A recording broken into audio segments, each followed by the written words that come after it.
Hello, and Hello. welcome to a Pictures Without Pictures, brought to you not by Microsoft, delayed to you by Microsoft, because holy shit, 3 minutes before I pressed that live button, or before I was due to press that live button, I got a notification about a Windows update, and I had two options: update now or update an hour from now. So I said an hour from now, and I went into my options to change that shit, and the scheduling stuff had all been greyed out, so it was either going to interrupt the podcast or I had to do it now, so I did it now, and that's why we're starting 48 minutes late from our new time today of 1 p.m. Hi Reese, how are you?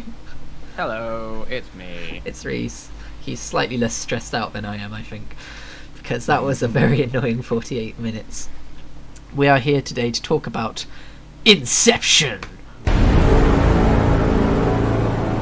Okay, I did the bit, now you can talk about it. It's funny because I didn't hear any of the context for that, so all I heard was just you go silent and then nothing. Yeah, I knew you would, but I told you what I was doing before the stream, so it's fine. Yeah, it's fine.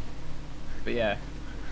So I picked this film because I thought it would be interesting to do one that was a bit more weird and out there. And yeah, let's basically talk about dreams and shit. I feel like it's not that weird and out there. I think it was quite a mainstream film at the time. Yeah, for sure. I mean, it came out 10 years ago, which we would have been 15 at the time. We sure would. I remember the first time I watched this movie, I was 12, and I watched it with my family on TV. I don't know if we had like a DVD copy or anything. I just remember we were all in the living room watching 12? it. Yeah? No, not 12. That doesn't make sense. Jesus. I remember being 12, but clearly I was older, so I guess I was older. Yes. Maybe I was like 16 or 17. I remember it was like a couple years after it came out. And I remember watching it with my family, and I remember really enjoying the hallway fight scene at the time, which we'll get into later. And I remember that movie ended. And do you remember, Reese, when this movie came out, the whole thing was, did you get it? Did you understand the film? Did you get Inception? And the funny thing is, it's not that complicated. It isn't. But it's really not. I remember at the end of a film standing up and going, I got it, I understood it, and my family being like, really? Did you? I was like, yeah, I understood that movie, and I walked away quite pleased with myself. I now realise I did not understand the movie, and I'll get into that when we get towards the end of a film, because I have a whole thing about that, but yeah. See, that's the thing as well, is and it's really igniting a passion in me for film a lot more as we do this more often. But it is something that I generally notice is I guess less educated would probably be a better way to say it, but because obviously I was like a lot younger, so there wasn't a lot of nuance when it came to understanding certain things and just generally following a story. I think it was just a case of I would loosely follow it, but now I'm obviously a lot more into it, and as a result, you definitely see a lot more, and you understand more, and things sort of, and then you start to sort of get into the more like sort of detailed bits as well, which is always interesting. Yeah, I get that. I was definitely watching this through fresh eyes, going, oh, I'm understanding more of this than I was before. I'm picking up more of the... I don't know how to explain it, but you know how, like, in some movies, the plot is almost backseat of, like not the plot of, like, you're focusing on the characters and what they're doing and the actual action of the film, but the actual plot of this is the fact that they're going into this guy's mind to try and incept the thought that he should break up the company and all this kind of stuff. I didn't remember any of that, and I think it's because when I was watching it, I wasn't paying attention to that. I was just paying attention to I've got to get it and see if this part's a dream or that part's a dream and all that shit. I remember specifically like them them being hired to do a thing in someone's mind, but I don't remember it specifically being about planting an idea. Yeah, that's what did they say? It's something like that's Inception. It's impossible. Like, and I was like, they said the name of a movie. They said, it's funny, yeah, that's what I was gonna say. There's like so many roll credits moments in this film in the first 10 minutes. Inception? That's impossible. Inception? What's that? Inception is like yeah, and it's like that's impossible, and then like the hard like left turn 20 minutes later of I know it's possible. I've done it before. There was some parts of this movie, it's a serious movie, but there were some parts where I was like, this is silly. This is a silly movie. I think Tom Hardy's character definitely helps break that up a little bit as well. Mm. Like, obviously there is like the seriousness, but then Tom Hardy's there just to be like, oh yeah, it is a little silly, I guess. Yeah. Like just to like remember, like this is just like, whatever. He was quite campy, I thought, in this. He was very campy, and I really liked his character. Same. Can I just say, Tom Hardy has got fucking range. He's got so much range that I had to look up. I was like, wait, Tom Hardy? Which character was he? I didn't remember. I remember his character, but I didn't remember it was Tom Hardy. I was like, wait, that's Tom Hardy. What the fuck? Yeah. I very stealthily, as you said, Tom Hardy, Googled it very quickly and quietly. And I was so stealthy about it that I've just ruined it by bringing it up. Because I'm a self-saboteur. It has recently rained outside, and I hope you can't hear all the cars going past my window right now, because they are quite noisy. Shall I go shut my window? How is it? I can't really hear it on my end, so... Okay, that should be fine then. So yeah, what do you think about the opening of the movie? Because I think it's a bit mean to the viewer, especially if they didn't know the premise. Yeah, it's a bit weird, isn't it? Because, I mean, it establishes pretty quickly I think the character, he almost is like a man out of time, like kind of thing, and obviously it's immediately like one of the first things is obviously he gets up and one of the first things he sees is obviously the dream of his kids, like, and then running away. Yeah. So it immediately sets it up, which is quite nice. But it is very, very, very, very cold open. It is. And there's not a lot going on, and you could literally remove that part of the film and it would work. Yeah, I guess. I think it was very. You gotta consider that when people are going into a film, they've seen trailers and they understand the premise of the film. And I think this is one of those openings with that in mind, because if you don't understand the premise of this film, you don't know what the fuck's going on. Like that's the thing as well. Like I feel like even with that context, though, you still don't know what's going on because it's so like. Oh, there's a dude on a beach. He sees some kids. Oh, there's some armed guys here now. Ellipsis. Oh, now we're in like an Asian sort of style building. There's no transitional distinction between when dream stuff changes or when we're moving between the future and the past, which I think is kind of mean. I think that's kind of the point for the most part as well, because it does lend itself to the idea that we don't know what's real and what's a dream. True. But there is some transitional stuff which was also very bad, which I'll mention later when we get to it. Yeah, they don't ease much in, do they? I think that's a choice, though, because some of it works. Some of it works because it works with the pace of the movie and the idea of the movie. It works within the idea of the inception and the dream within a dream within a dream, blah, blah, blah, blah. But some of it is just bad. Some of it is just outwardly bad. Like, it doesn't make sense. Like, people are there and then people are there. Like, it cuts. Like, people are there but in a different spot. And it's like... Again, no, I think that's on purpose to give you the idea that it's a dreamlike thing. And I agree with that, but there's just one instance that I remember specifically, which I think is bad. Just outwardly bad. Well, I was going to say, I think the whole... there's this whole argument for... And they want you to toy with it throughout the movie. But there's this whole argument for what we are told is a real world. What if that's a dream as well? And Leo's wife... obviously believed that he accidentally incepted that into her brain. Is incepted a verb? I'm just going to use it like that because it's a weird word.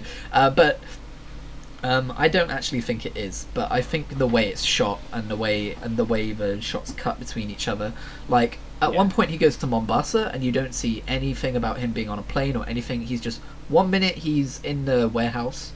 And then the next he's in Mombasa. I imagine that's partially just due to the films are a fucking long haul already. Like they want to cut out some of like the B-roll. True, but if you look at the stuff when they're in a dream, it's exactly the same. Of they can travel long distances just like that, and it's to emulate the idea of when you're in a dream. It's not like super sequential A to B. And I think they did a lot of cool stuff with examining how dreams work and how they can fit that into film. But that was one of the things they did. And I think by doing that in the real world as well, they were trying to give you the impression of, wait, is this also a dream?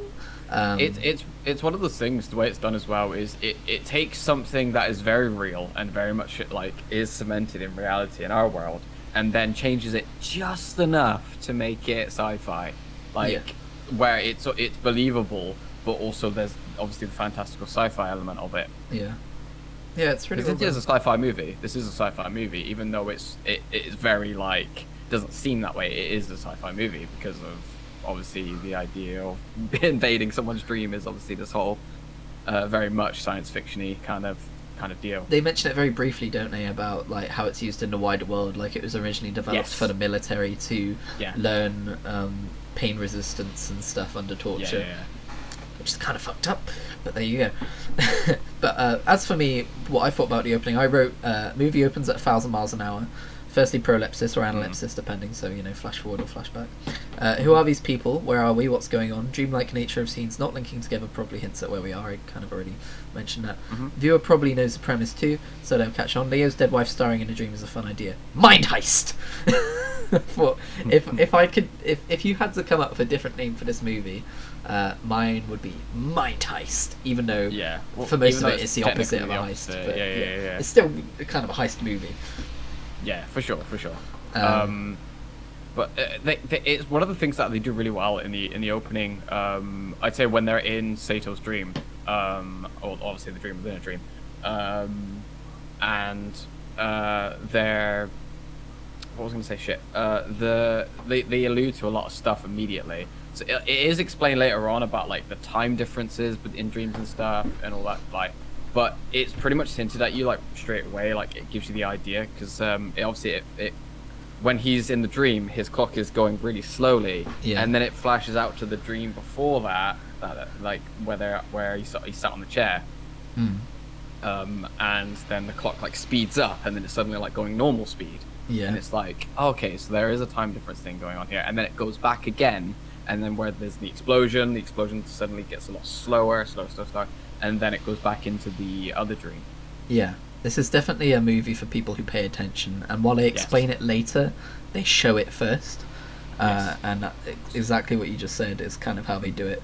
And I think it's also a movie that they know people are going to go back and rewatch to be like, wait, hang on, I think I understand, but I need more time for this movie. And when you go back and rewatch it, like we are, even though it's like 10 years later, you do pick up on that stuff immediately.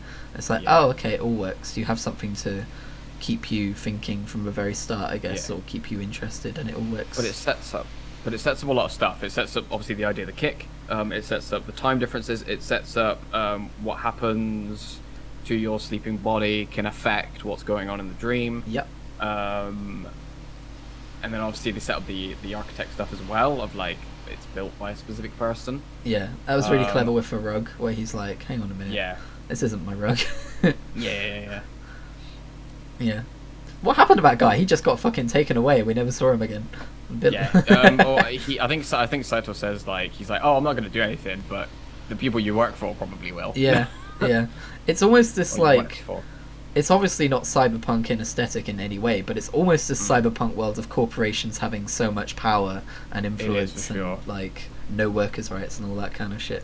It's just kind of hinted at, and I don't think they should ever make a sequel, but I think when they inevitably do, maybe they'll concentrate on that stuff a little bit more. Yeah, I mean, it's interesting to think as well, like this technology as well is very well established in the world already. The fact that people have trained themselves or been trained by people to deal with this kind of I guess they call it extracting, don't they? When it's like taking ideas and stuff. But the fact that people are trained specifically to deal with this stuff, it like heavily places this technology in the world, which I think is very interesting. At the same time, though, I feel like they do the bare minimum to establish that, because the focus is very much on these characters and what they're doing. They never spend a huge amount of time. Like, they don't even like do establishing shots of like the city that they're in, or even mention the city that they're in, apart from that time he goes to Mombasa. So I think that it's an extremely focused movie. You have like, for sure, the first like quarter of it is one thing, and then the last 3/4 of it are like another. It feels like. Well, that's the thing we said before about previous films. It's a character movie. It's about the characters doing things because of reasons, like, and how that. I mean, that's just movies in general.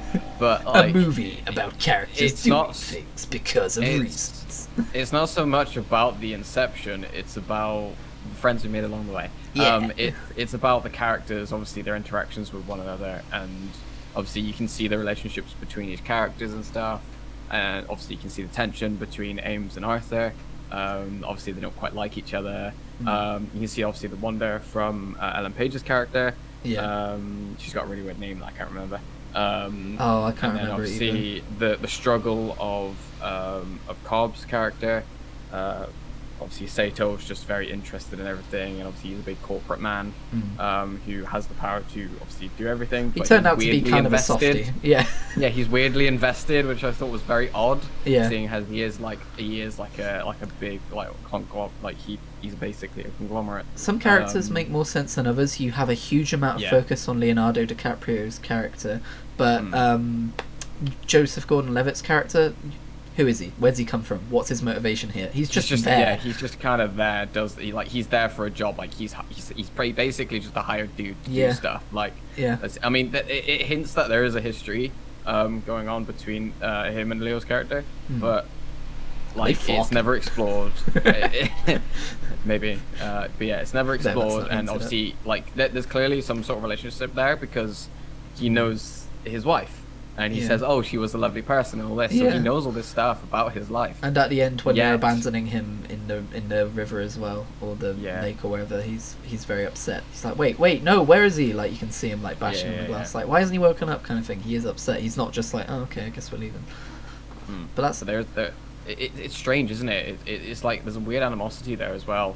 Like, it's like there's clearly a relationship and there's clearly like care between the two, but they clash like like quite often in the movie. They have conflicting ideas a lot of the time. it feels like the kind of thing where the writer has it fleshed out in their mind, but there wasn't room to tell it in the script, so it's just like not told, but it's there. I think like from what I got from it, it's very much a case of they're very different minds in that Leo's very direct and does things like, okay, we stick to this, do da da da da da, whereas Arthur's all about the numbers and he's very much like, no, this is stupid, we shouldn't do this, shouldn't do that. Yeah.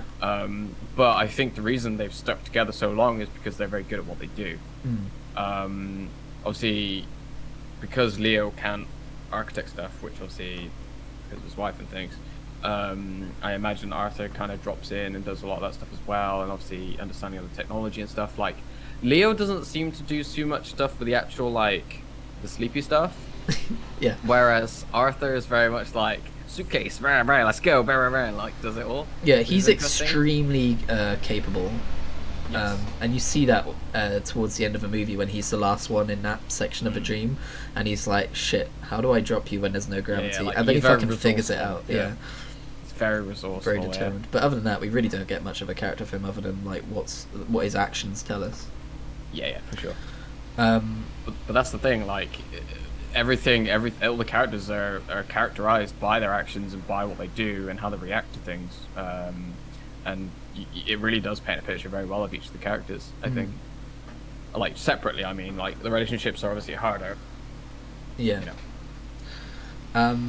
I like how they toy. I did mention this briefly earlier, but they toy with the idea of they basically want the viewer to come up with a theory that Leo is still in a dream, because Yeah. there's a few ways they've done that. I've already mentioned the way that they handle the scene changing, so like disjointed and stuff.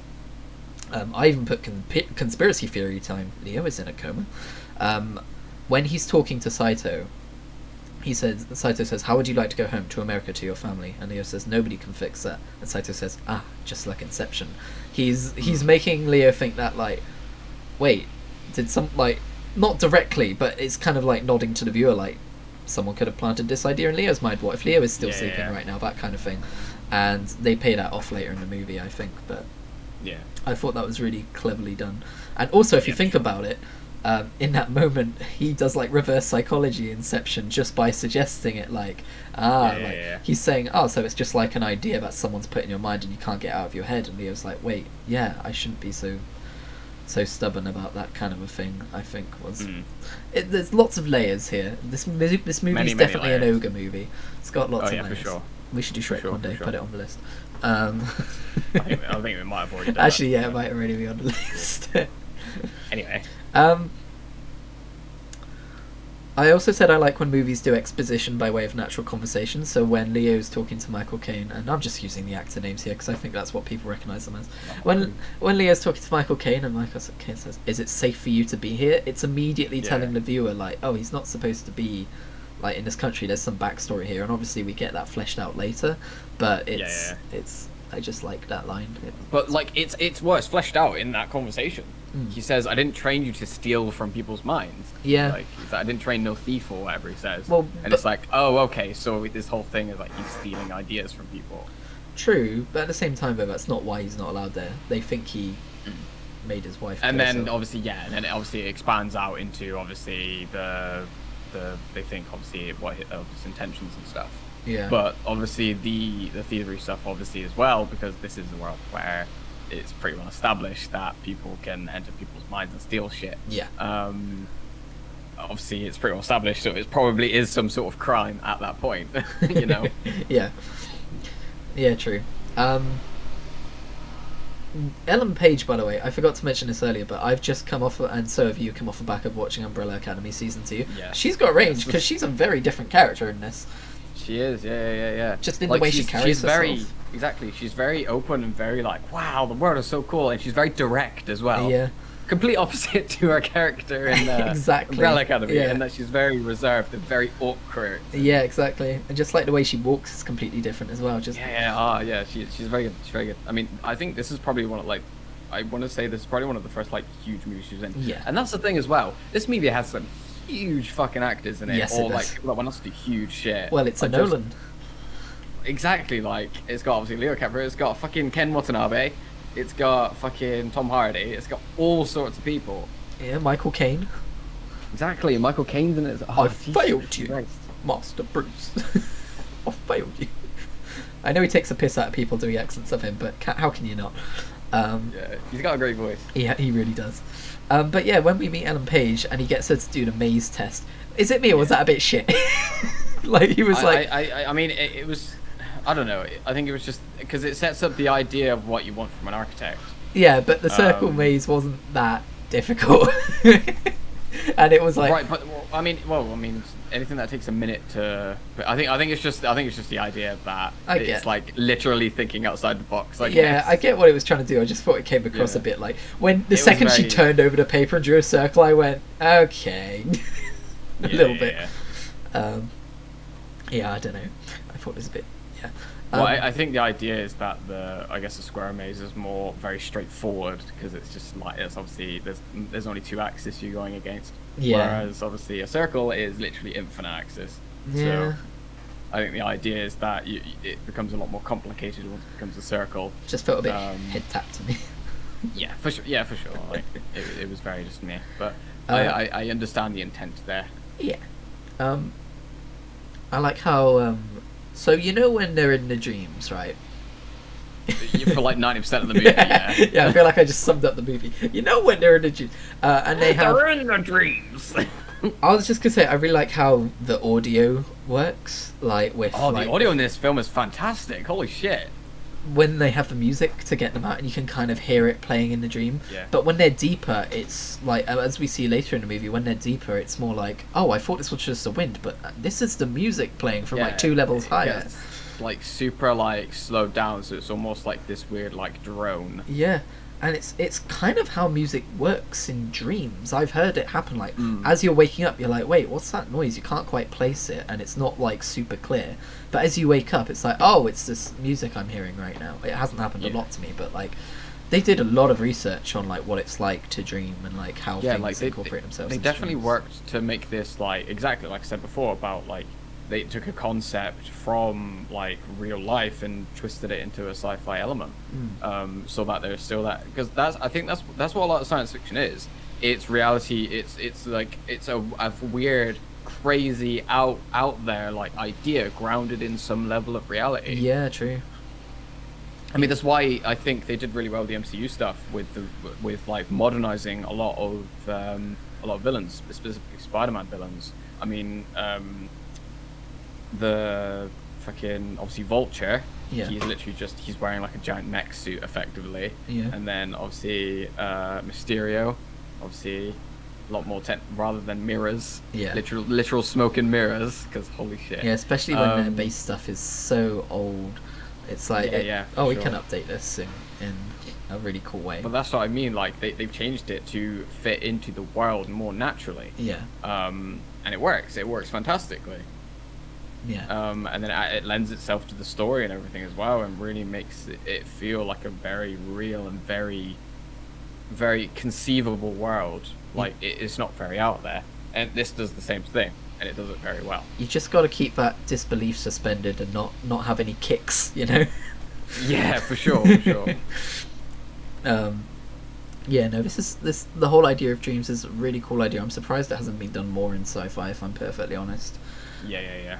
But yeah, I think the thing I remembered most about this movie was when they took Ellen Page into a dream and had her start messing with the physics, and you see like she folds the city in on itself and stuff. Yeah. I thought that was really fucking cool.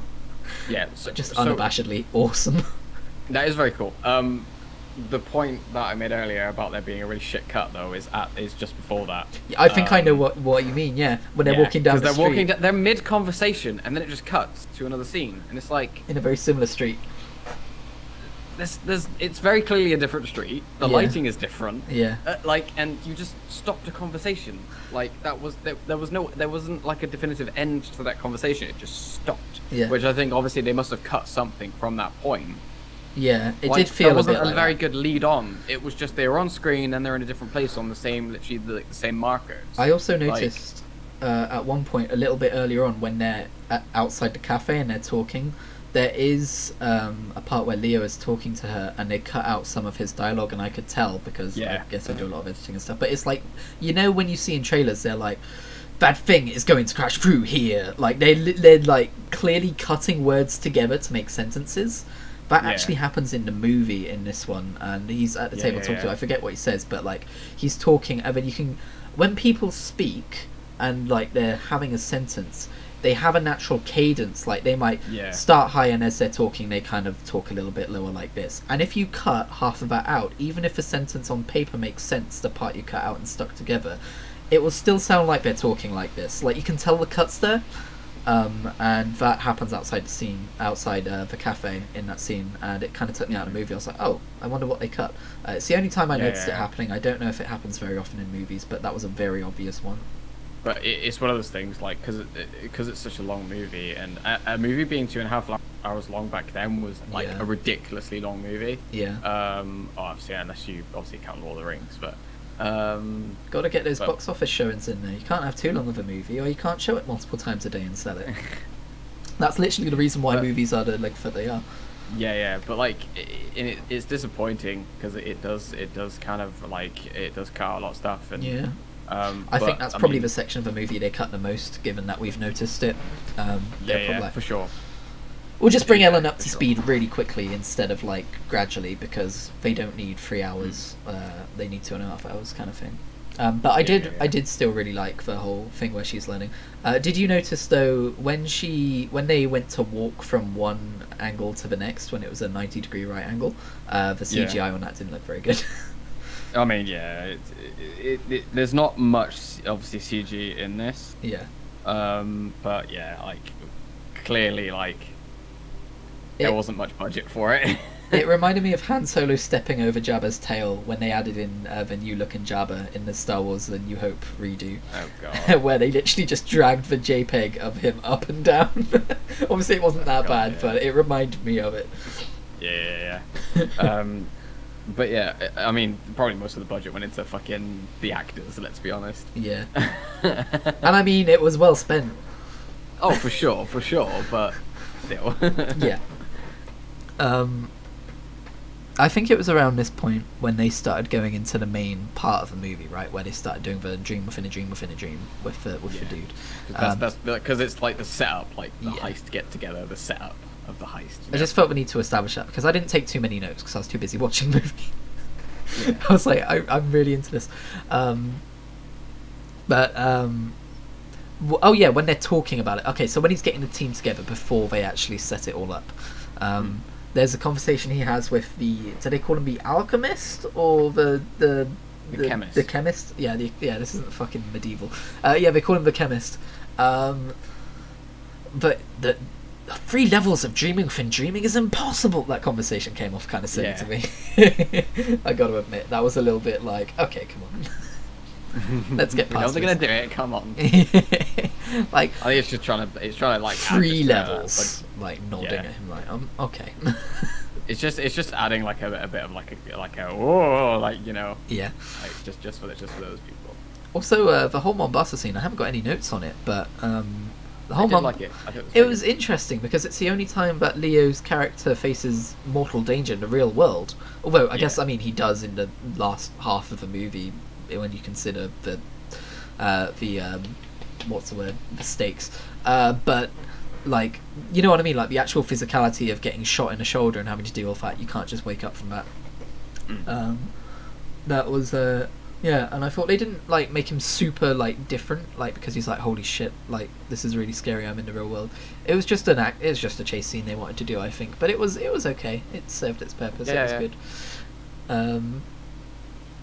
I think it's interesting that they threw that in there. Like they were like, oh, some stuff's going to happen in the real world as well. It's not all just going to be in the dreams. Yeah.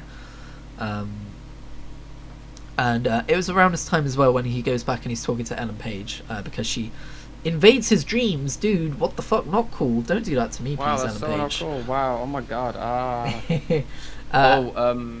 Yeah. Sorry, Karen. No, yeah, go on. I was just gonna say, just before that about the totem stuff, which I thought was interesting. That's what I was leading into. Yeah. Because I think that's a little bit before he actually invades his dream. I think. Well, I wrote it down here because this is around the time when he reveals that the totem used to be his wife's, whose name I cannot figure out. Is it Madge? I couldn't. It's Moll. Moll. Sorry, I've forgotten clearly since then. Moll. Yeah, weird. Is it like short for Molly? I don't. I'm not sure. Anyway. I looked at the credits and I can't remember if it was different or not. Well, anyway, his wife Moll. It was her original totem, which means it's not accurate, right? Because that's important. It's not his technically. And I have a theory, and I'm going to talk more about it at the end. But my theory is that Leo's totems are the faces of his children.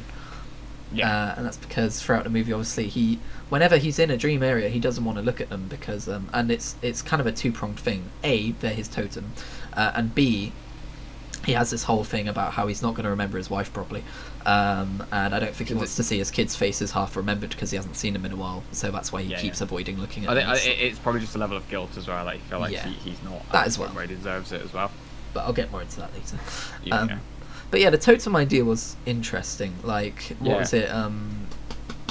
It's an idea of like grounding them in reality, like because I think he says it is because he's like holding it up and then Ellen goes to grab it. It's his little loaded. I think it's his loaded dice. Yeah, Joseph like, Gordon-Levitt's one is his loaded dice. That would defeat the purpose. And he basically says, I can't give it to you because I need to be the only one who knows its size, its weight, its proportions. Exactly. So that if someone were to recreate it, they wouldn't accurately know everything about it, so that if I wouldn't know if it was an imitation, effectively. Yeah, and also it's worth noting. You know, I feel like this happens every podcast. I start a sentence and a thought flees me.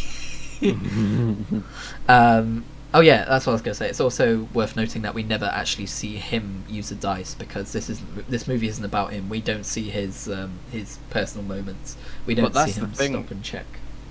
But that's the thing. Like I think he's like very sure of his reality, whereas Leo is not because there's so much shit going on to him. So he has to constantly check. You know. Mm-hmm. You're right. So yeah, now we're definitely approaching the part where they deftly start their mind heist. I'm going to call it a mind heist, even though it's a mind inception. We're calling it mind heist. And yes. I liked the whole... Okay, so first of all, I like that Leo's subconscious barges in like a freight train. That's not supposed to be innuendo, but it's totally innuendo. Yeah, a little bit. I mean, I guess he's attracted to his wife, and the whole thing is about his wife. But I know the whole thing with the train is that they laid down on the train tracks and they came back to reality by getting their heads squished in a very morbid way. Yeah. But yeah, I liked how that just barged through. Bwam! Yeah, just out of nowhere. It was very good as well because it was just like, okay, things are going well, things are going all right. So there's a freight train, and then things immediately start going wrong, and it's like, oh. Yeah. Okay. Which, by the way, that's a heist movie trope, right? Where they start the job and then something immediately goes wrong. Yeah. But yeah, I think that's also it's very important that that's Leo's character that sets that off. Like, he's the one who's really pushing this, but at the same time, he's not entirely fit for it. Yeah. But yeah, I like how not long after that he reveals to them that if they die in the dream, they die for real. You die in the dream, you die for real. Which isn't the sentence they used, but it's a running joke between us. If you die in a game, you die for real. The amount of times they say limbo as well is ridiculous in that fucking scene as well. Limbo, limbo, limbo, limbo, limbo, limbo, limbo, Limbo, Lambo. limbo, Oh, look, there's a limbo. Lambo. No, it's Limbo. Okay, that's me Limbo being Lambo. Limbo, Lambo, Limbo, Lambo, Lambo. And then I think it's what's the name of that dude who played Scarecrow in Batman? Let me quickly Google it so I can talk about him. Scarecrow Batman actor. Cillian Murphy? Cillian Murphy. Cillian Murphy. His character, I really like him in films, by the way.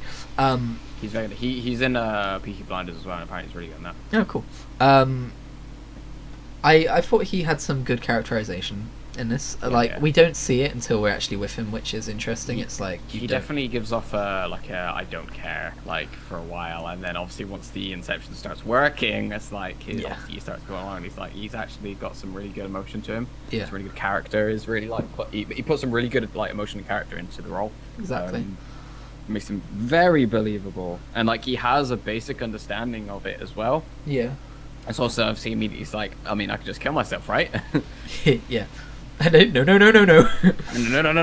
No. He reminds me a lot of there's this character, and did you ever watch Iron Fist? When that was on, yeah. So there's this character in Iron Fist who's very much like him, who is the son of this wealthy businessman, who has this whole father complex of not living up to his father's expectations. Extremely similar character, and I really like that character in that series. So I think that helped me like this character a lot as well. It's just interesting, the whole dynamic. Yeah. Of wanting to live up to father's expectations. I do like one of the things to go over as well is they don't want him to break it up because it's bitter. They want it because I think Leo says that positive emotion is a lot more stronger. Is a lot stronger to use as a thing, like the idea of catharsis for doing a thing that's good, or doing a thing that you think you need to do, rather than doing something out of spite. Which I think is really interesting, and they sort of lead with that. And I think they say like that to start with. They say,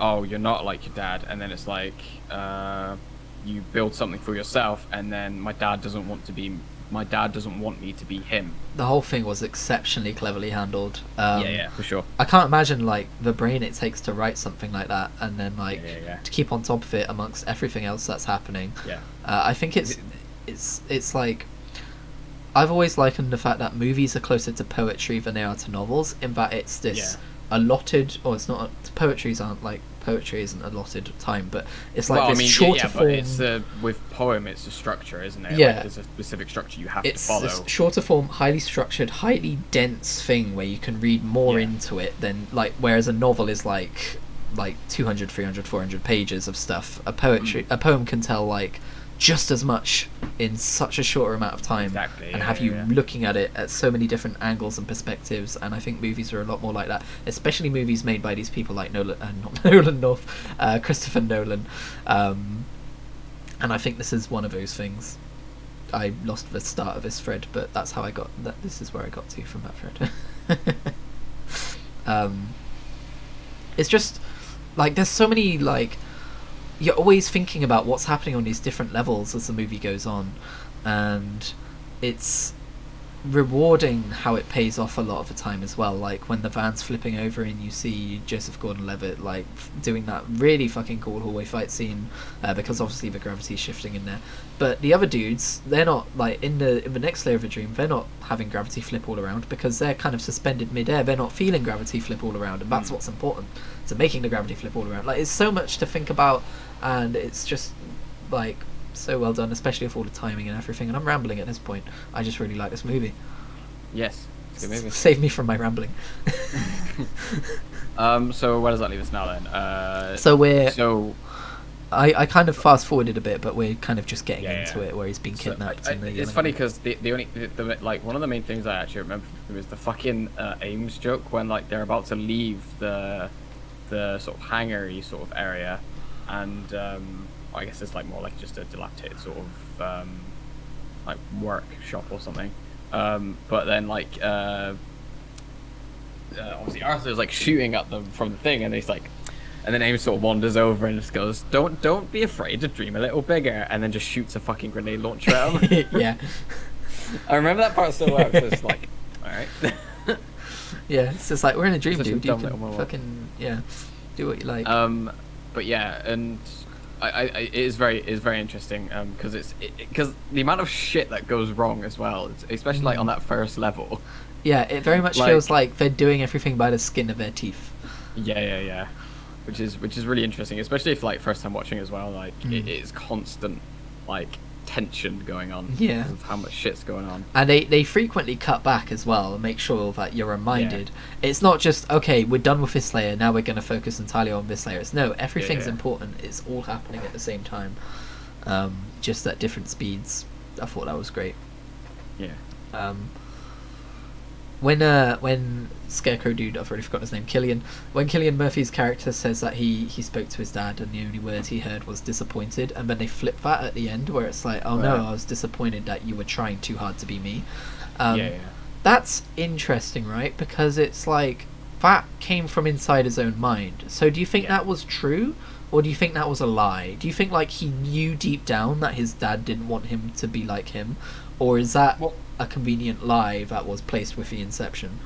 I think it was just a convenient lie. It was just they took what information they had and then changed it. So the information came from him. They just made it like appear differently. So this perspective, effectively. So this guy's dad really was just disappointed in him. Like, I mean, we can't really know for sure. I know, because the only thing he said was disappointed. Yeah. But I guess like the idea is if he has the capacity to believe that like deep down like he believed that, oh shit, no, he just didn't want me to turn out like him. I guess there was some hints of that throughout his life that he was drawing on. Yeah, possibly. Yeah, for sure. So I mean, that's the thing as well, is they researched him like deeply and extremely well to the point where they knew a lot about him and could like hold all these things and that as well. Like, I mean, Ames is basically just like, yeah, these guys' relationship is fucked. Yeah. Like, it's like, oh, we're supposed to make this guy feel positive about his dad. yeah, like there's a whole thing. Also, the whole thing with the numbers in the interrogation was interesting because if I understand this correctly, it didn't matter what the numbers were. No, he just had to make up a string of numbers that he then believed would have been the code to the safe, so that it's like he's planted the idea in his own mind, kind of a thing. You know what I mean? Like because he thinks back and remembers the code that he himself said, it's more believable to him. Yeah, because it's the code he knows, and he's obviously physically said. And it's well, one of the things as well is he doesn't quite remember very well, so he doesn't remember if those. He doesn't remember like, oh, these are numbers that I just said randomly. It's like, no, these are numbers I said. Yeah, exactly. And so they must mean something. Because as he explains, it's like trying to remember a dream after you've woken up. Like, it's so hard to, unless you train yourself to do it. Yeah. Which you can actually do in real life, by the way. Yeah, you can actually and train that yourself can to have very lucid dreams. And that can lead to lucid nightmares too. Yes. If you're not careful. Yeah. So, caution. Very horrible. Caution. But yeah, like I think the idea behind it is that because the idea of dreams is that your brain knows it's a dream, so it then chucks it away as basically it's not important, so I'm not going to store it. Yeah. As the thing.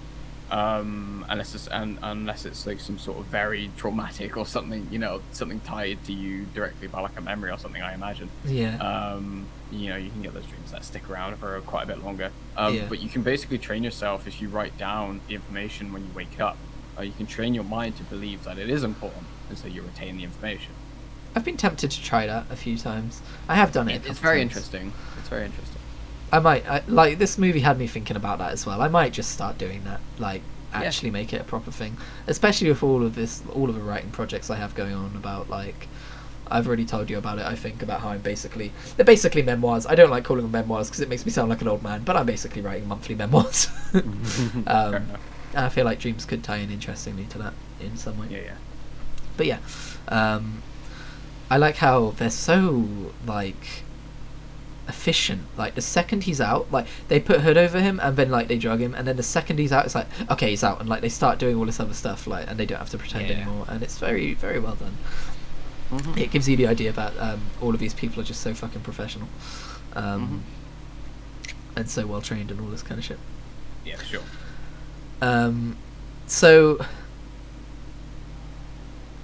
underneath that, I put, and I think this is a little bit later in the film because again, I haven't been making notes every few minutes like normal. It's more like whenever something occurs to me. But so going ahead a little bit, we learn a little bit more about Leo's wife. I think this is when he, when is it that he tells Ellen that he basically was the reason why she thought reality was a dream? That's not until the very end. Oh, really? The conversation he has with her beforehand is that he basically says she thought it wasn't real. She was so wrapped up in the world we made that she didn't think anything was real, even when we woke up, and so she jumped. And then that's when he explains why he can't go back to see his kids. Yeah, it's because she wrote a whole letter about it. Which, what the fuck? let's take a minute. Well, think about it. If you are absolutely 100% convinced that the reality you are in is not real, but it's a dream, and that your husband is in this kind of denial, but you have to wake him up, and the only way you can do that is by killing yourself, or by him killing himself. It's a very like ruthless, like, okay, this is the only way I'm going to get him to actually do this with me. Like, it's very like, it's like look, I've done this, so if you don't do it, you're fucked either way. Like. And it's just like it's horrible from our perspective knowing that is the real world, but yeah, that was around the time I realised that the film wants you to come up with this theory that the real world is another one of Leo's dreams. For sure. Yeah. See, the problem with this is it's such a multi-layered film. With so many like facets to consider and think about, that even though I only watched it last night, I'm already being like, wait, and then this happened here, and then I was like, thinking about this because of this, and like it's one of the issues with like keeping track of things is because it's so many different scenes as well. It's so many different things intermingled with one another. Yeah. Like one is like a legit infiltration mission. One is like sort of a fight scene in a hotel. Another one is like a chase sequence, like, and there's all these things while they're also like in the real world, all flying in a plane going to a funeral. You know, it's very hard to keep track of, like, in your mind, just thinking about it, for sure. Yeah. But I think that it doesn't overdo it to the point where it's like constantly switching back. It does it enough just so you're informed of what's going on. Like, exactly. Oh, this is happening in this one because, he's going around a corner, like, and stuff like that, which I think is really interesting. It really does paint a cohesive picture of this multi-layered dreamscape very, very well. Like, I didn't for one second think, like, when sometimes you're looking at a movie that's trying to tell you that one place is like a dream area or like something like that, and you're thinking, oh yeah, but this was shot in Los Angeles, kind of thing. Like, that it's a solid real world. In this, I really did have a sense of, like, they didn't have to do any screen effects or anything like that, but I really did have a sense that this is 3 layers down in a dream kind of a thing. Yeah, for sure. Like, and the way it's set up, like with it being a dream as well, they can get away with a lot of things. Well, like things that would normally be weird, it's just like, but it's not really because it's a dream technically. Yeah. So this is probably how a dream would work, because weird shit happens in dreams. And I think when we get to the final layer of what they called limbo, and you see the city Leo built, I think the fact that he's on a beach and he's looking up at these skyscrapers really works to accentuate that this is a bottom layer. The only way is up, kind of a thing. I think there was probably some camera work there. And but they say as well is the reason stuff's there is because it's literally what, like, they left there, what Leo left there when he was there before, and it's all these buildings and stuff that they created for themselves. Yeah. Like, while they were obviously stuck. And I think it's important that that's Leo's dream, the limbo bottom part, because basically how does this relate to anime? Well, I'll tell you how this relates to anime. My first and favourite, well, maybe not favourite, but one of my most favourite animes is Bleach. And Bleach has a lot of stuff about going into your subconscious and fighting manifestations of whatever's going on in there, basically. And because of that, that is something that I've taken with me, visualising my own personal shit growing up. Yeah. And because of that, I love that shit. And this movie does that. Not in like a shonen anime way, but it's like, yeah, this is Leo's subconscious. This is what's down there. this is why this is like the source for his motivations. Like his wife's down here, and you can see his grief personified as his wife. And I guess if I'm going to get into that, I might as well go into my rambling monologue about it, because I mean, it's not jumping ahead that much. It is like when we get to the final area, the final layer of a dream. He goes and sees his wife with Ellen, and they go past her houses that they built, and it's like, this is areas from our past and stuff. And eventually they get to the skyscraper, where it's like the inside is like a house, but you know, that's basically where they lived, and she's there. And it's made quite clear to her that this isn't really her. This is just Leo's projection of her, his memory of her. And he deals with his grief face to face in this scene. And I think it's super important for his character. And it actually really fucking moved me. It was really good, like the way what you were saying as well as being like I tried my best, but I still even couldn't recreate you properly. Well, that's, like, everything of you is just a shade. That's exactly the quote I've got here. She says, "You can stay with." I don't remember exactly what she says, but she says something along the lines of like, "You're here now. You can stay with me. We can have a life together. You can stay here." Yeah. And he says, I wish more than anything, but I can't imagine you with all your complexity or your perfection or your imperfection. Look at you. You're just a shade. You're just a shade of my real wife. You are the best that I can do, but I'm sorry, you're just not good enough." And that, like, I had tears in my eyes during that scene, because obviously I just read it in monotone, but the way it's acted is so, like, fucking perfect. It's really emotional. It's someone trying to let go. Yeah, and I think it was... This person is dead. And the opportunity that he has there, it isn't her, technically. It isn't her at all.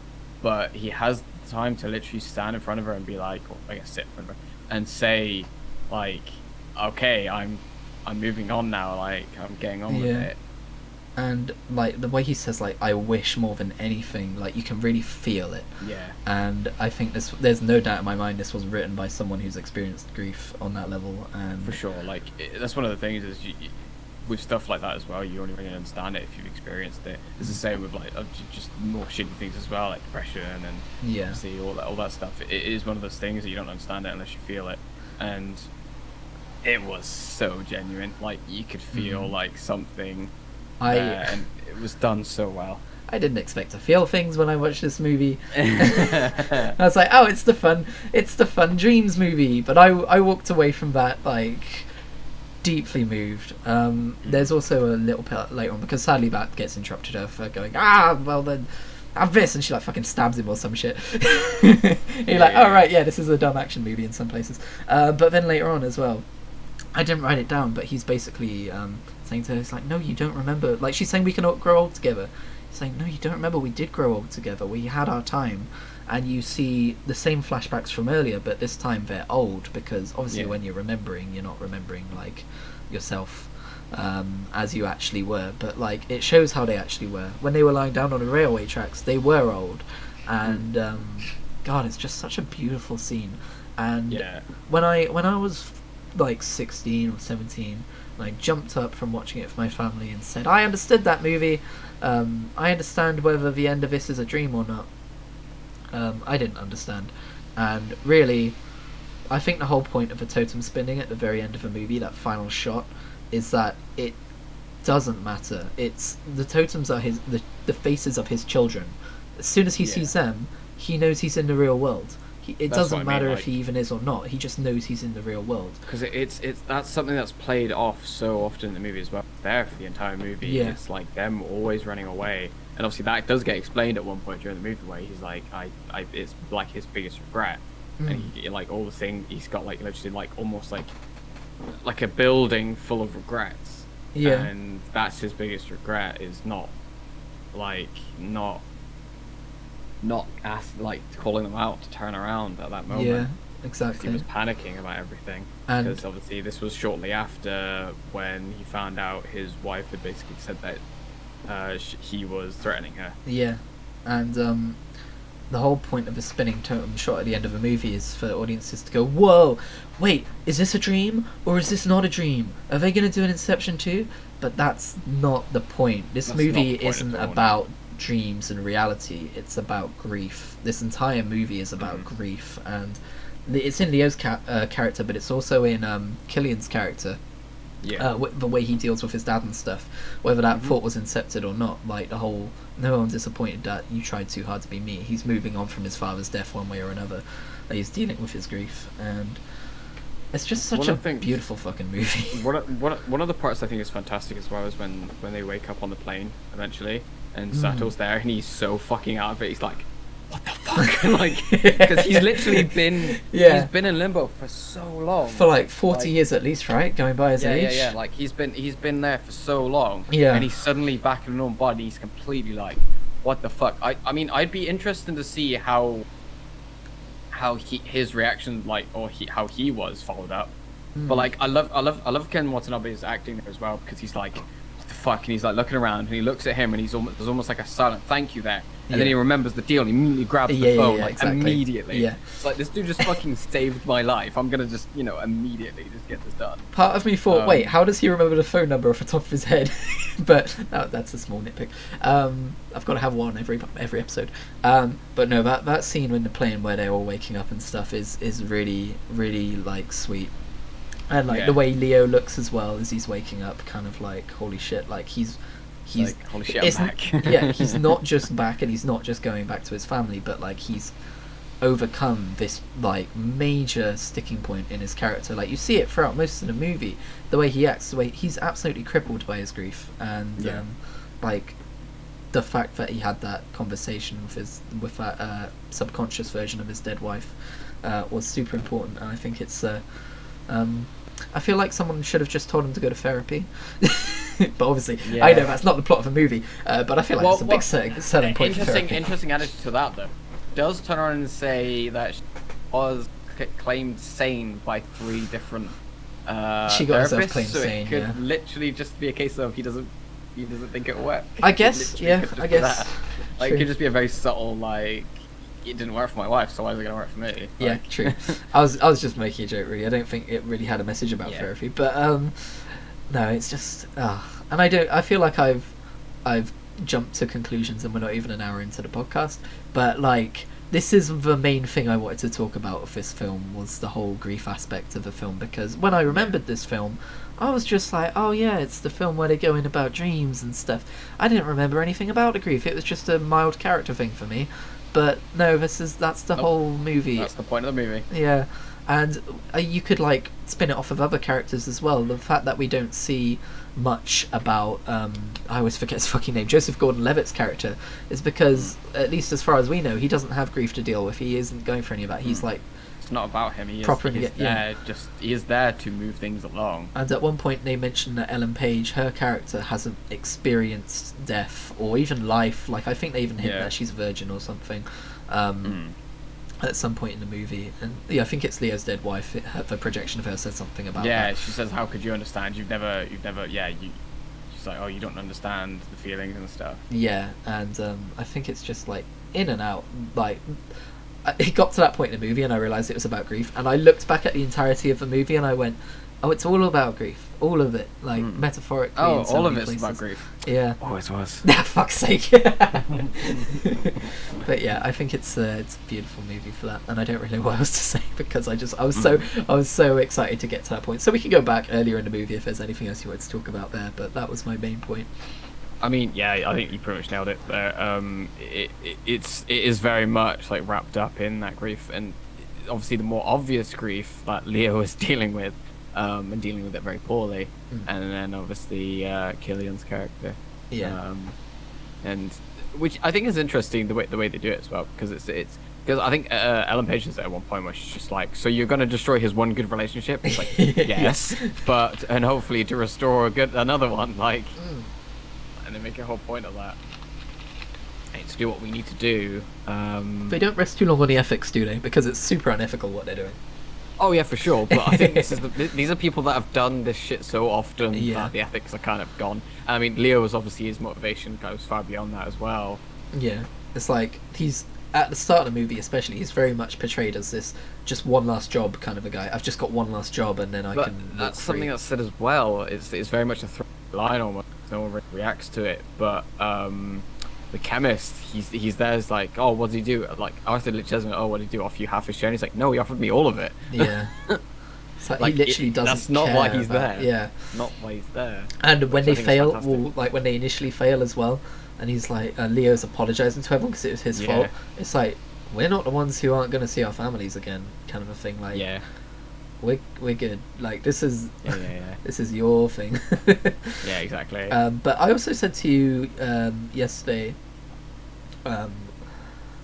about I picked up on a subtle camera thing, and I wanted to talk to you about it. Yes. There is a shot of Leo, and I think it's definitely one of the times when they're in a dream. I think it's maybe the second layer down, and the windows, the curtains are open and the windows open, and Leo has a flashback to, like, obviously his wife jumping out the window, and it focuses in on his face, and Joseph Gordon-Levitt's like, "You good?"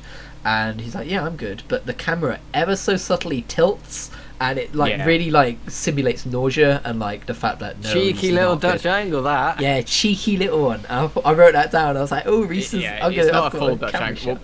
but the idea of a Dutch angle is basically instability, so something is not right. Yeah. So I believe anyway. I think that's right. So the reason obviously they do it slightly is because obviously we already know shit's weird and stuff, but it's just to really drive home the point that things are not okay with them, and they're probably going to get worse. Like it's a very solid hit to say that more has to come effectively. Yeah. Yeah, no, definitely. And also another note I skipped over, which was about halfway through. I was like, my appreciation for the film was really setting in. I just put, this film's really bloody clever, deceiving the target by telling him he's dreaming while in the second layer of a dream, so he trusts you when you incept him in the third layer, is bold writing. Yeah. It's a movie you can't succinctly describe to anyone. You can't be like, oh yeah, for sure. Like saying it's about dreams within dreams is not the point of the movie. Again, it's very much about, you know, grief and getting over things. Yeah, but even like aside from that whole thing, just like, you can't just be like, oh yeah, well, you see what happens is they kidnap this one guy and then they put him into a dream and they follow him into a dream. Then what they do is they chase him down and pretend to be the people who kidnapped him, and then they're like trying to make him come up with a sequence of numbers, and it doesn't matter what the numbers are, but then they use them later anyway. So what happens then is that they drug him so he dreams again while he's in the dream, and in this dream they tell him that he's in the dream. Like, you know, you can't just like rattle it off and be like, oh, so the general it's gist such of the movie is a this. there's so much to it. Yeah. And you'd have to spend a good amount of time to actually explain what's going on before you even remotely understand what's happening. Yeah. And that's before you even go into the characters as well, which, as we said before, is the main focus of the movie. Exactly. The point is very much the characters and the reasons they're doing things. Like, and that's the thing as well, is there is very much a focus on specific characters, but other characters are there specifically to do a job. Like, obviously Ames is given a bit more characterization just because he's a bit more obviously out there. And can I just say that the fucking fist fight he has with that dude on the balcony for ages, and then he falls off and then just shoots him. Yeah. Fucking. They have a lot And of then- they have a couple of moments like that where they put a focus on the velocity of a dead body. Did you notice also during Joseph Gordon-Levitt's hallway fight scene at the end, when he's in the hotel room, he grabs a gun and the guy jumps off a bed towards him and he shoots, and they both go spinning into the wall, and it's like this, suddenly it's a dead weight kind of a thing. Yeah. Very similar moment.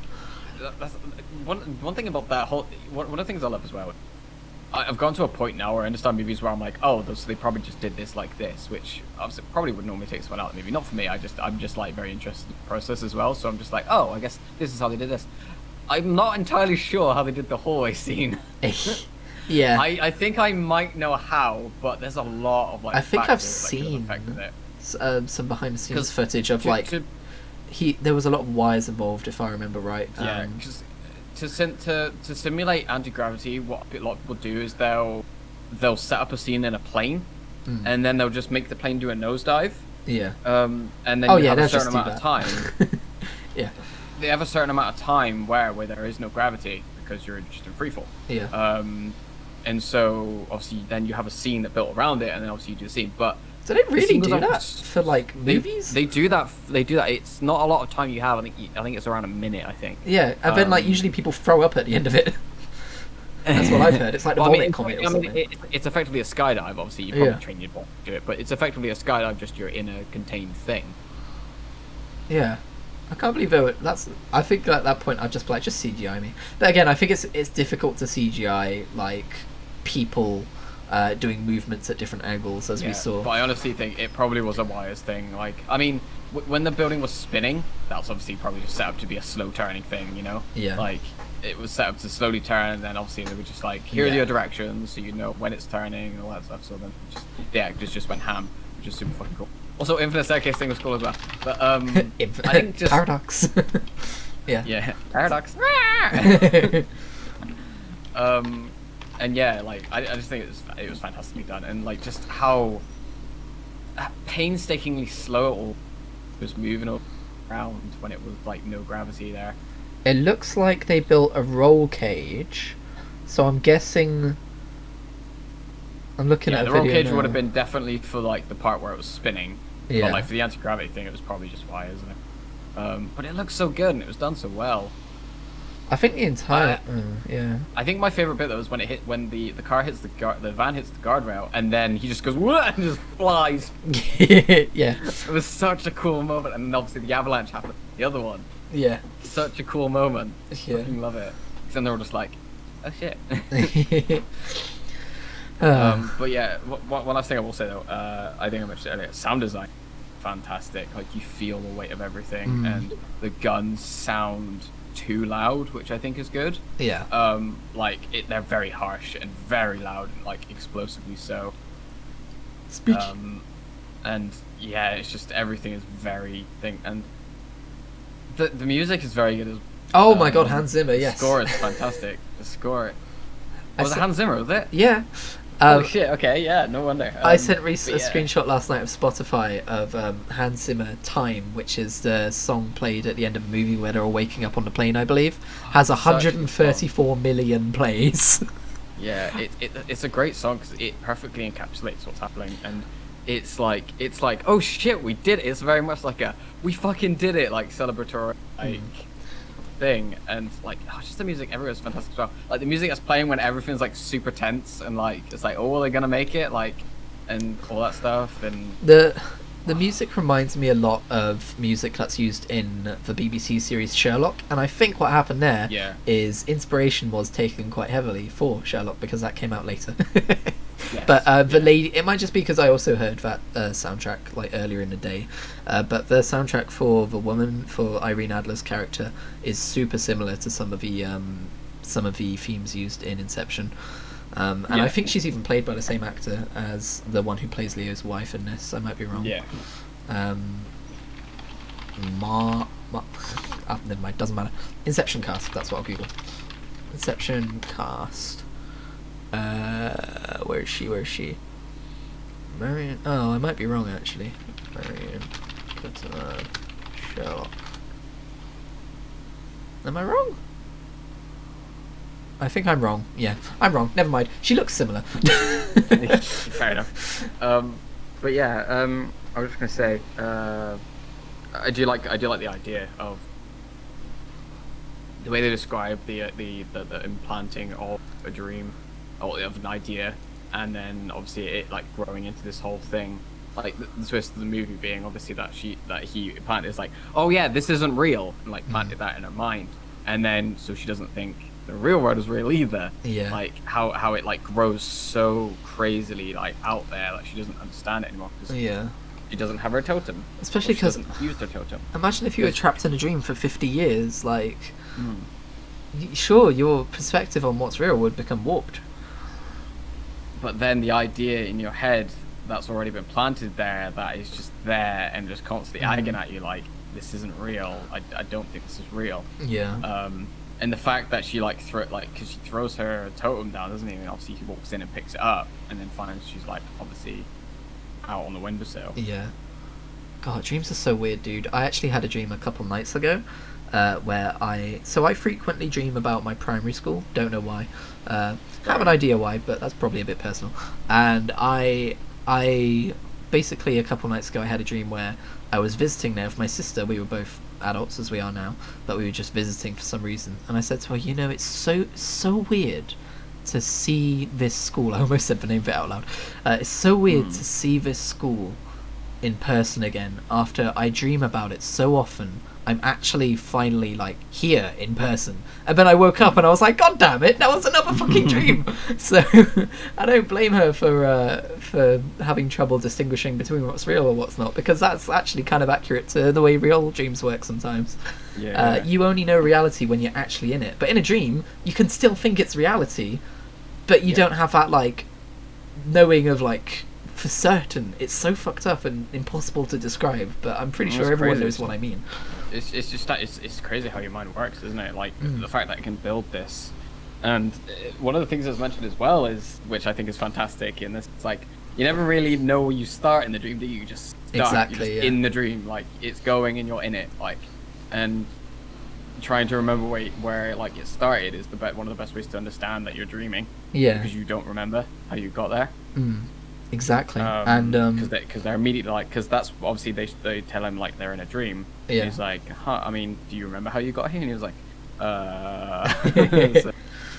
Also, like, it is crazy though when Ellen's going on about like, how am I supposed to get every detail correct? And he was like, oh, their minds usually fill in the rest. And that's true, because like I said about that dream about my primary school, I remember, you know how I was talking about how, oh, I'm actually here for once instead of dreaming about it. I remember looking at my school and it was super detailed and being like, I wouldn't have this detail in a dream, but it was a dream. So well, that's the thing, like, and I don't think they really mention I don't think they mention this in the dream, but something I they don't mention this about the dreams, but something I know from dreams and stuff is I believe the human mind isn't actually capable of making a unique face.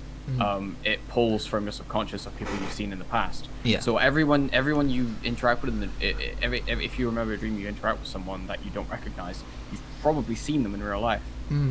Because your subconscious like typically just fills in the blank there, being like, oh, I've seen this person, this is a real person. Faces are so weird as well, because you look at someone's face and you think there can't be that much differentiation between faces. Like, you've got eyebrows, eyes, a nose, and a mouth, but something about like the facial structure, everyone's is different.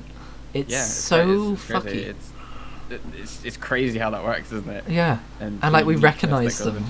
Like, it's harder to recognize someone if you are literally just looking at their face and like you don't see their hairline or ears or like their chest or anything like that, like below their chin. But like, I mean, you can do it. I saw a psychological study thing once, because my sister did some stuff like that in uni, and she was showing me once, and it's like you can recognize people just by their faces alone, and it's so weird.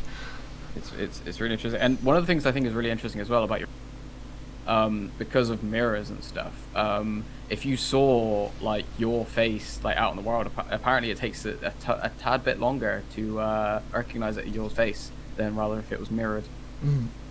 Because you're so used to seeing it mirrored normally. Obviously there's pictures and stuff, but an average person typically will not recognize it as quickly as a mirrored person. That's interesting. Weird. I've never even considered that. Oh Hang on a minute, let me just Did that all come through then? Because I think my PC that all came through. Okay, fine. My PC went a little wonky there. But I feel like after you just said that whole sentence, I need to play the noise again. I actually heard it on my end there. Fuck me, Inception. What are we gonna do next? What movie? It's my turn to choose. Well, it's your turn, so I'm looking through the list now. While you pick, I'm gonna Interstellar. Done. I want to do Interstellar really badly. Interstellar, God, is that on? Let me check. You carry on. But yeah, I was just gonna say this. I'll just vamp for it, shall I? So yeah, this film is great. It's really interesting, and again, it brings, like, I think one of the reasons this is so good to do is because it's going back to movies that we have watched. I mean, obviously some of the movies we'll do at some point, probably we haven't, but a lot of these movies will have a better understanding of watching them now that we're older, and I guess understand film a little bit better and media as a whole. But it's things like this is why I think I just love media, and I love films and just shows and games and all the music and all that stuff, is because you just get something from it more each time, especially when you spend 10 years not watching the film and come back to it. Exactly. And it's just great, and having a better understanding, and I feel genuinely like more intrigued by a film watching it now. Like one of the things I was concerned about as well is going back and watching films I'd already seen, I'd get bored. But that's not really happened. I think I just have a better appreciation for film as a whole, so rewatching films isn't as bad for me as I think it used to be. Yeah. I used to have a real like thing about watching a film I'd already seen. But hey, Baby Driver came out 3 years ago, I want to say, and I've watched that film probably 5 times. So. Spider-Verse I've probably watched a few times as well. Oh god, I love Spider-Verse. Spider-Verse Interstellar is sadly not on Netflix or anything that you have, but I've got another one we can do instead. How about Limitless, which is kind Limitless. That's an interesting one. This is about a guy. It's gonna be a bit out there though. I'll be laughing about it come next Monday. What's that? It's gonna be really dumb and silly at points. Yeah. You'll see when we get to it. It is a little bit more raunchy. So I've seen this movie, but I don't remember much random about it. cuts to people fucking, because that does happen at one point. Oh, does it? It's a bit. I mean, I think it's like a 15. I think. Yeah, it's it not is. like over the top. Like it's like sexual references rather than like it's in your face. Yeah. It's not like there. It's just kind of like in the background almost. And it's a bit more gory as well. As a result. Yeah, But it's an interesting film, and it's got fucking I never remember the actor's name, but no, I'm looking at him, and the name is just nowhere to be found. Yep. He's in like Hangover. But and it's shit that like guy. Yeah. But I remember really liking this movie the first time I saw it. At a similar It's an time as well. interesting movie. It's an interesting movie. I love these movies that have like this what if nature to them. Yes, Inception's exactly. one, Limitless is another. I can think of a few more. Yeah. Like It lends Jumper. itself to the other because again, it's easily, you can place yourself in that world very easily and not be too like blown away by what's going on and be like, oh, I am lost. like you know. Yeah, but as far as I remember, it's basically about a dude who takes a drug that expands his mind and It how his allows life him to use changes more from of there. his brain. Yeah. And then it goes into the whole subconscious of being like remembering things more easily and Yeah. stuff like that. See, this is a sequitur from Inception, because in Inception they say that we only use a certain amount of our brain, and that's exactly what Limitless is about. So there you go, from one straight into the other. How about that? Yeah, I remember. I think they did another film similar which has Scarlett Johansson, which is called Lucy, I believe. I know which, Limitless got a series. Yeah, but it's a similar kind of film of like using more percentage of your brain. When a Like young 100% American of in your brain Taiwan function. becomes an unwilling drug mule, the high-tech narcotics get released into her system and activate superhuman powers. Yeah. Friend. The idea being that she uses so much of her brain that she gets superpowers. Okay, how about this? Would you rather watch Limitless or Lucy? Because I haven't seen I would Lucy. say Limitless because Lucy's Okay. Lucy's a bit less like like Limitless is more interesting, I think. Okay. Sure, we'll do Lucy. Not Lucy, sorry, we'll do Limitless. Lucy's a bit more spectacle-y, I think. Yeah. So. Okay. Well, join us next week and we'll talk about Limitless. Today's episode was a little bit shorter, but that's because... That's actually not that much shorter. It's like 10 minutes shorter. It's not too bad. I mean, I'm very much watching the time. Yeah, Reese has to go to work and I had a Windows update, so... Yeah, apologies for the what we promised would be earlier and ended up being a little bit later than we promised, but hopefully we'll be able to sort it out. I'm trying to sort out my availability so it can be done, but apparently that's just an issue at my work right now. A lot of people are having issues with it that I work with, so obviously it's not exactly the easiest time to be sorting that stuff out anyway with what's going on at the work. Yeah. But either way, we will try our best to get it around the same time again. If not, we'll do it early or later depending. Yeah. Obviously we'll give prior knowledge as soon as I am aware of my patterns. Follow for us on that Twitter. week. Yes, follow us on Twitter. Twitter.com/ReeceKiri? And I should know this by now. Which is ReeceKiri, and Twitter.com/Critigri. You know me, you've got that URL right up there right now, so that's fine. Yeah, baby. Anyway, that's going to do it for us. Thank you for listening to us talk about Inception. And we will see you in the next one. See you later.